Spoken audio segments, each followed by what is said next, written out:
Thank you very much for coming today on such an amazing day. If there's not a better argument for God being a black female feminist, I don't know what is, than this amazing weather.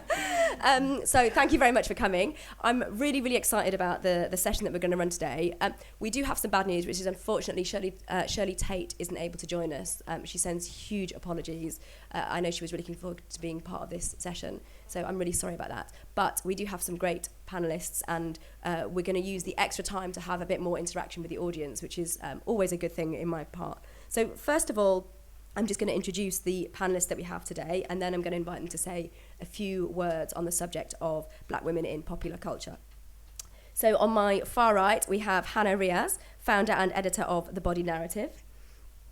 Next to Hana, we have Ikamara Larasai from Rewind&Reframe and Imkaan. And then next to me, we have Jude Smith Rachele, co-founder of Abundant Sun.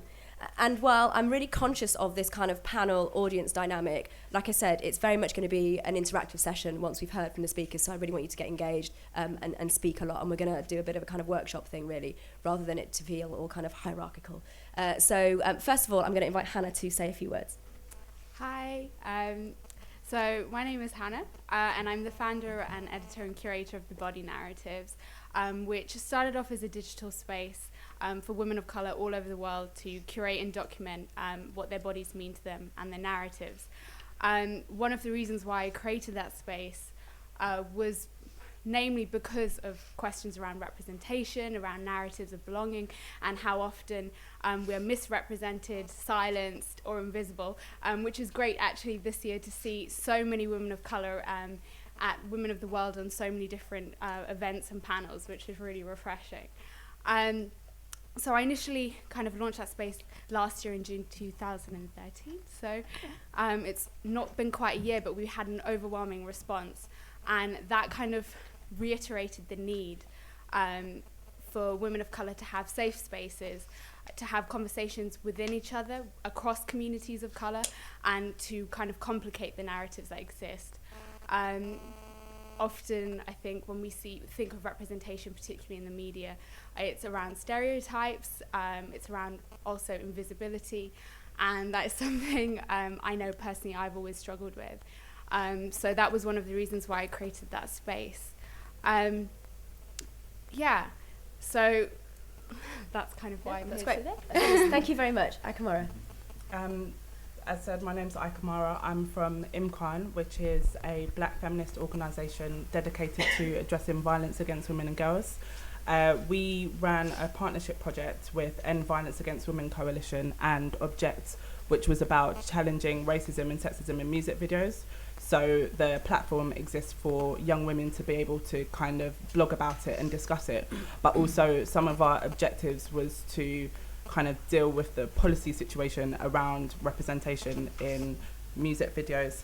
In terms of the question posed today about whether popular culture still has a problem with black women, I would say yes. One of the things that we found with Rewind and Reframe is that often when it was picked up by mainstream media, racism was just left off.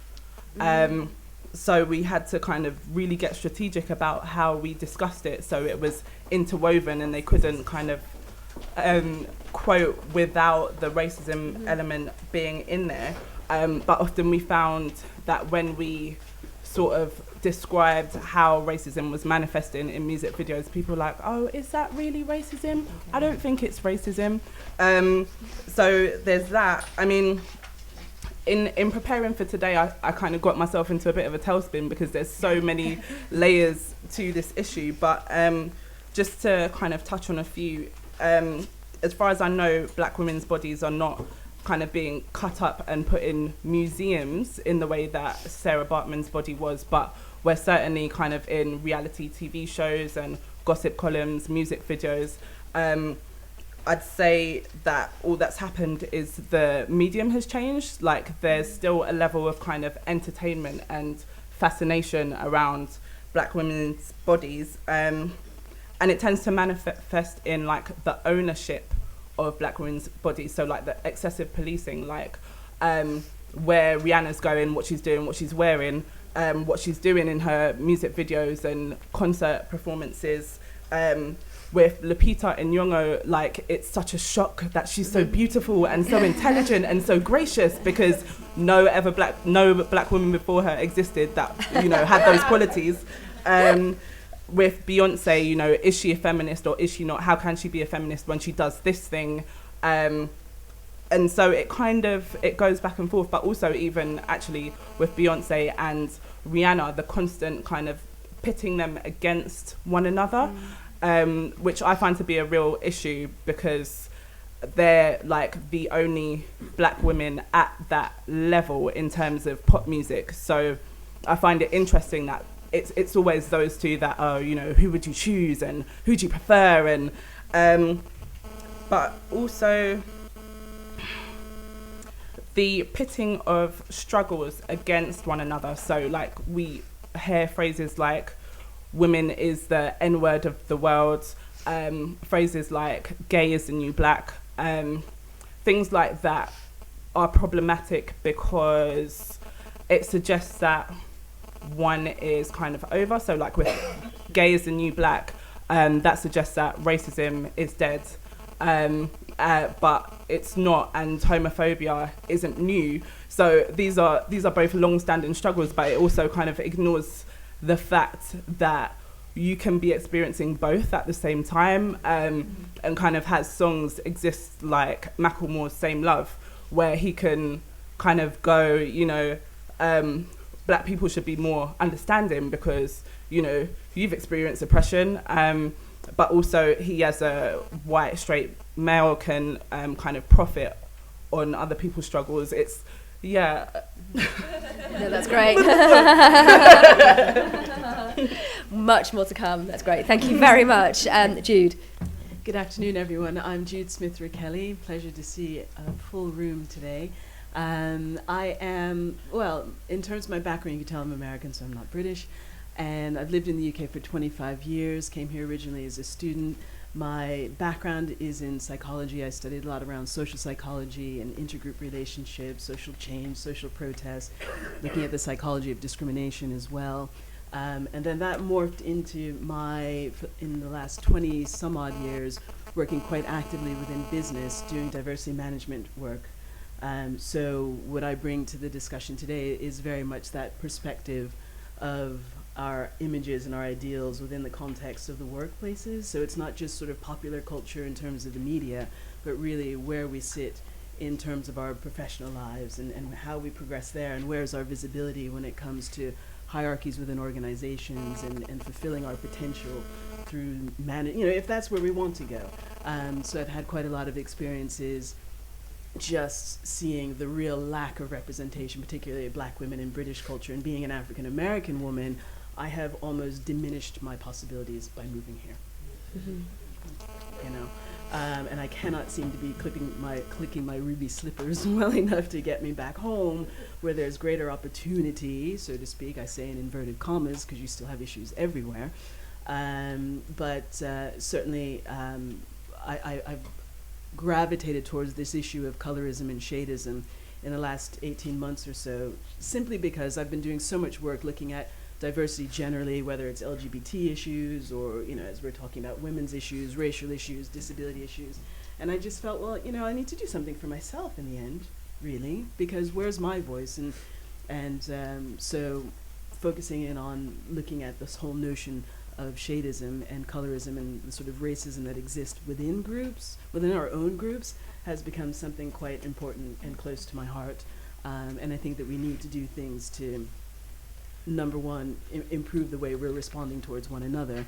But also, I see this as the opportunity, living within a society that is sort of post-racial, you know, saying, well, as you were saying, you know, it's all done. I said, well, if we can actively demonstrate that we have problems with our own images of selves within our own communities, and we're still denigrating or elevating people as a consequence of the lightness or darkness of their skin, can we not have an honest conversation within the wider UK popular society that racism is still an issue?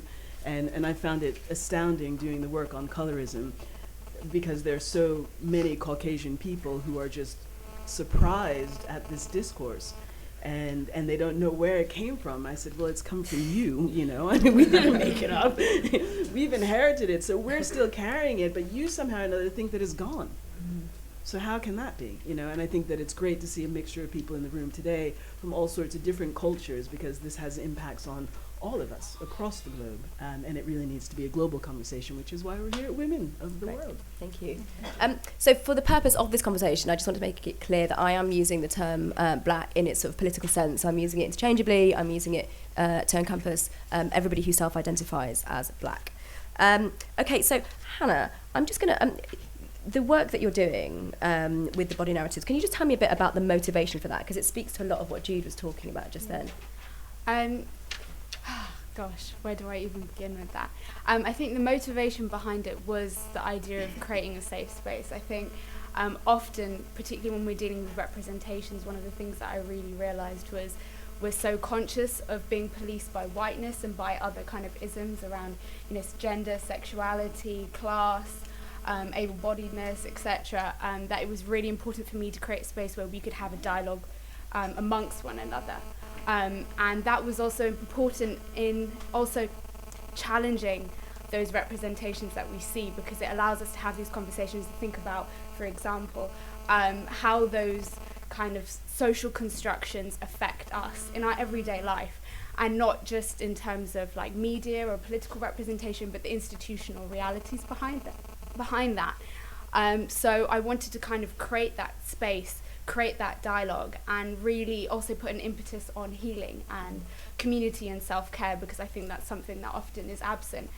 We have so many women doing incredible work, but they also need support. So a lot of the contributors for the body narratives are artists, academics, activists, often all of those kind of, working in those kind of different arenas, and it kind of was about creating room for that voice, for that discussion, to feel that they weren't being policed, to be able to say, and also challenge the kind of, I guess, the struggles across communities as well. So, for example, one thing that's been really important for me as a South Asian woman is challenging anti-blackness, which is prevalent across communities of colour, and, for example, affects relationships between the work that we're doing with women of African descent, and also the hierarchies in our own communities.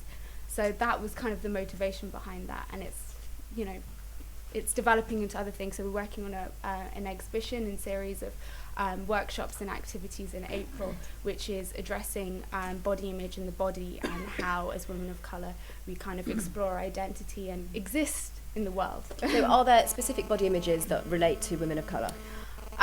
Well, it's diverse, because obviously like communities of colour are quite complex. So we've had, for example, some women of African descent who are challenging, because obviously a lot of the images we see around whiteness, and also the conversations around body image, have often been about being thin.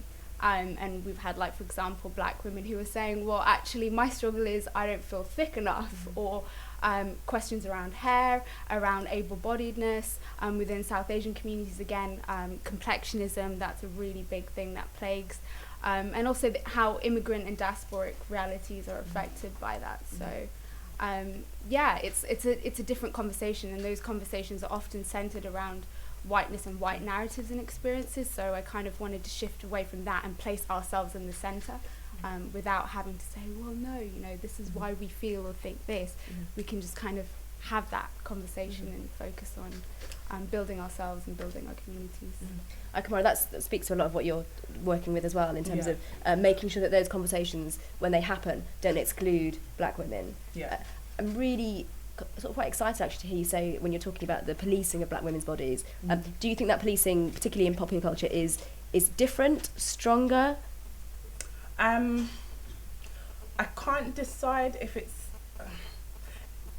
I'd say it's stronger. I'm not sure that it's different. It's definitely nuanced. So if I compare Miley Cyrus and Rihanna and the narratives around how they express themselves, when we talk about things like sexual objectification, there's room for people to say, oh, you know, Miley Cyrus should be allowed to do what she wants. But with Rihanna, she's just a slut. So it's it's kind of about where things can go and what it means about whole communities. Like when Miley Cyrus operates in a particular way, or she's told to operate in a particular way, however you want to see it, it doesn't mean something about white women.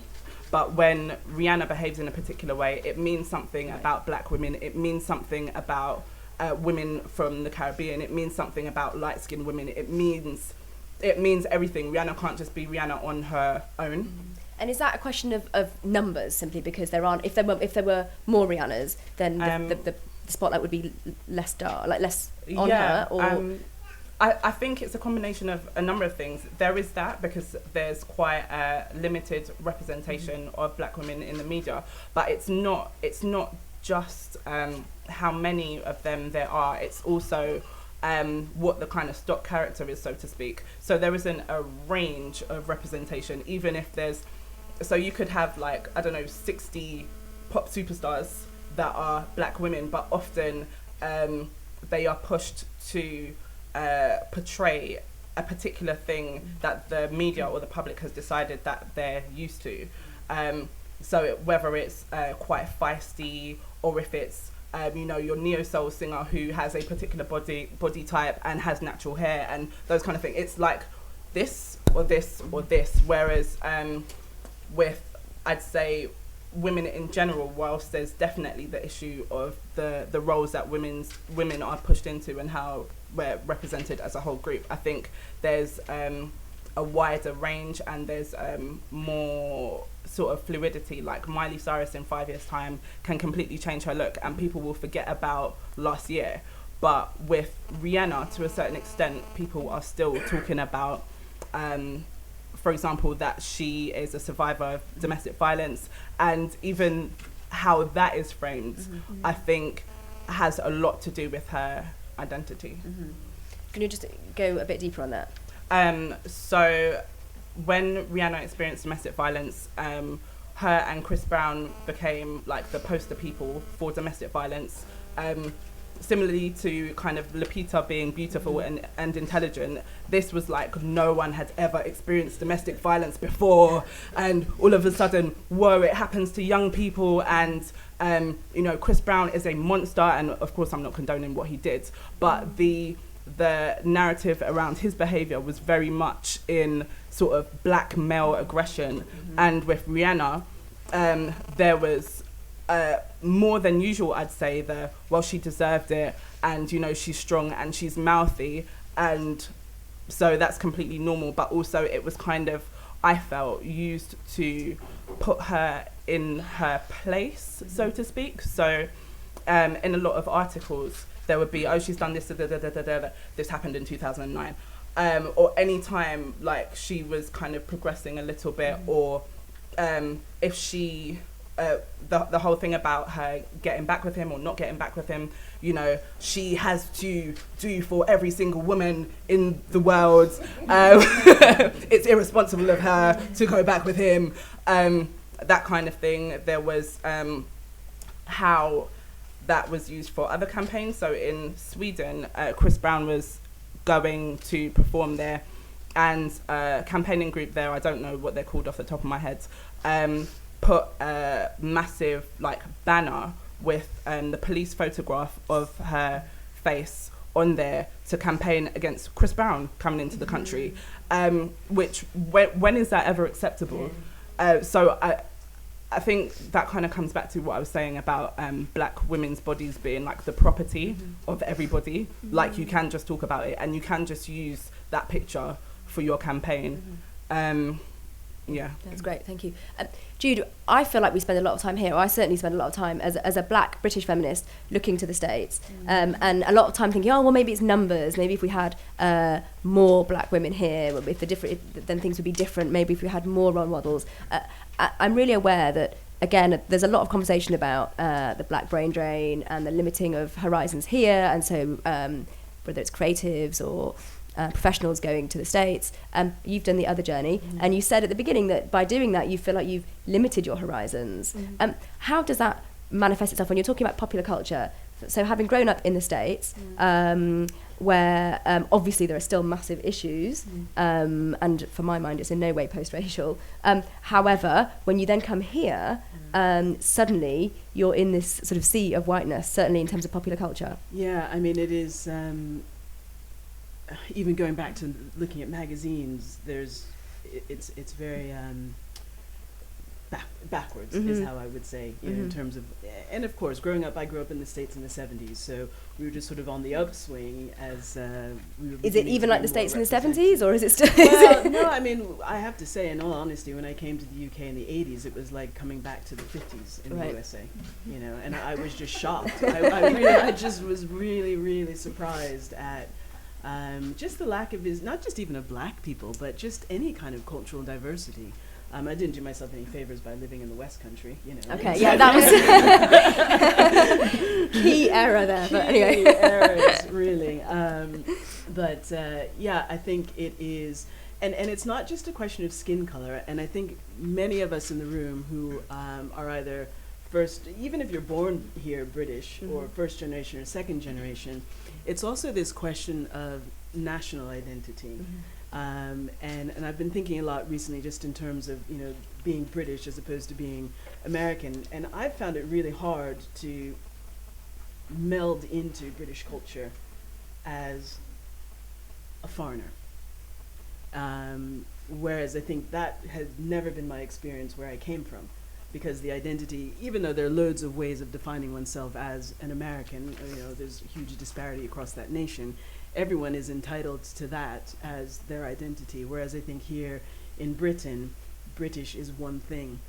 Even, you know that English is one thing, but also even somehow British is also still one thing that we don't really have access to. And I think that as part of that popularization of the culture and, you know, the hierarchy that exists there, it's a really difficult thing. And of course, because everybody's so polite, nothing, it's all seen as quite innocuous and fine. And I think that's probably more dangerous in many instances than, you know, when you have blatant sort of discrimination and racism. It's harder to address it. And I think that's what my struggle has been here, certainly is finding the right kinds of forum like this to be able to have proper conversations about the challenges that still confront us. And when we have these conversations, Ikamara, I'm looking at you now, something happens, whether these are conversations happening in social media, in traditional media, or in forums like this, something happens with the conversations very often that they become very divisive, very polarizing, and very defensive. How do we, as feminists, talk to each other about race?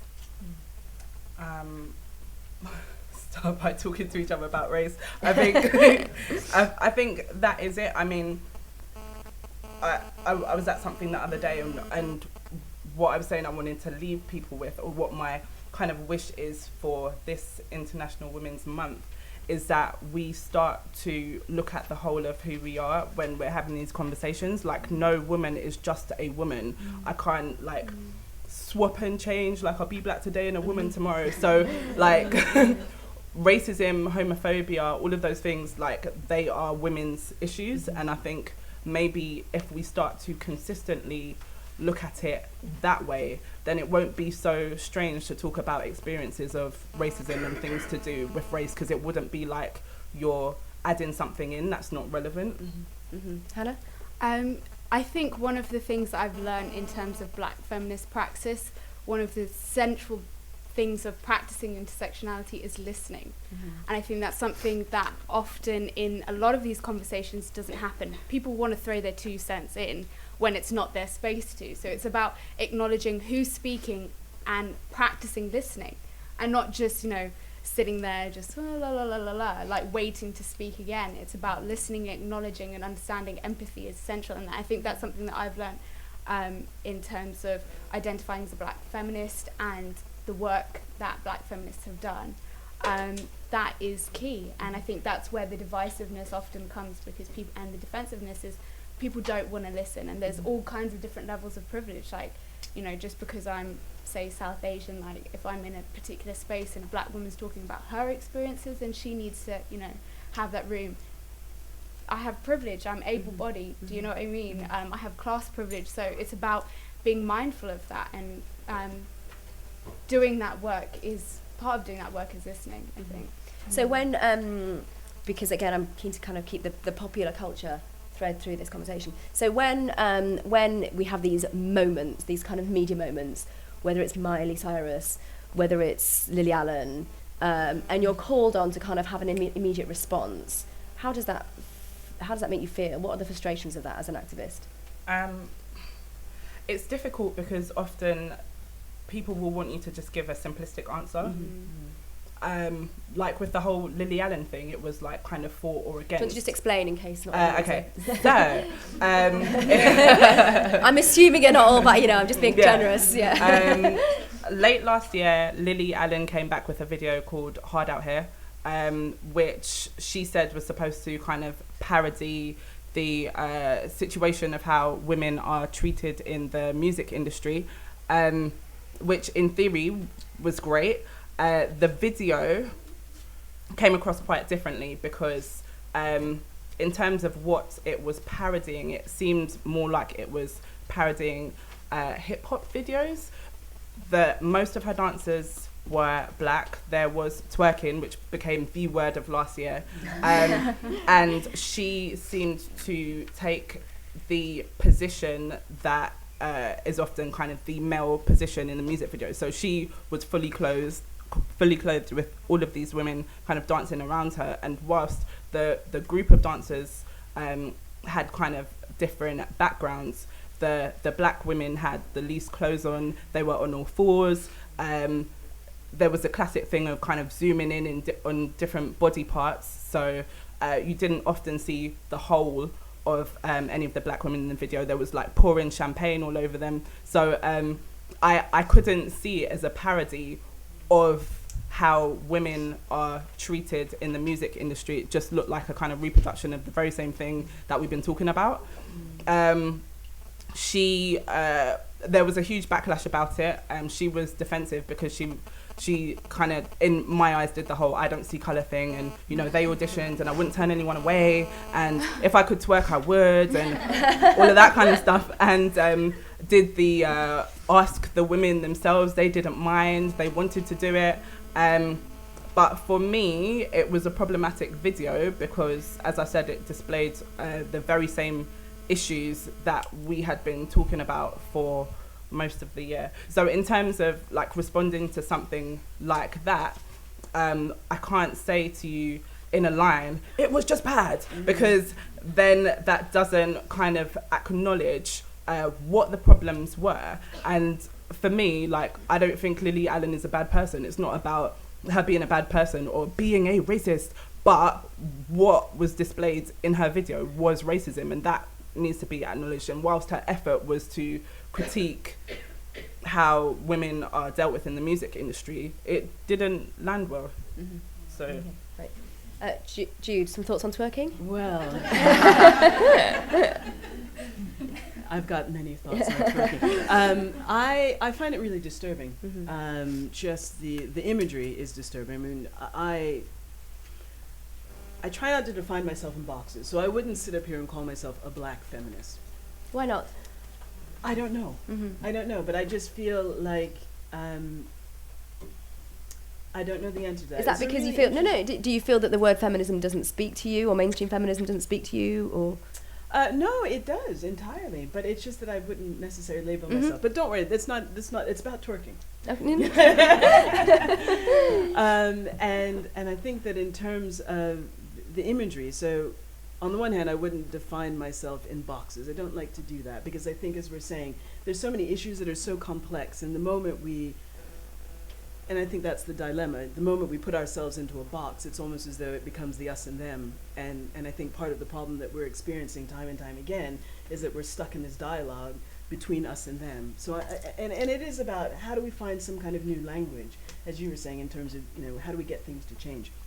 But for as far as it goes with twerking and the images that are out there around black women and their bodies and where they're positioned, I just feel, personally, I can't participate. I won't even watch it. I cannot watch it because it's just too painful for me. you know? And so I will remove myself from a lot of the popular culture that we are bombarded with constantly, because I just feel as though it's continuing to dig us into this sort of rut that we cannot seem to escape.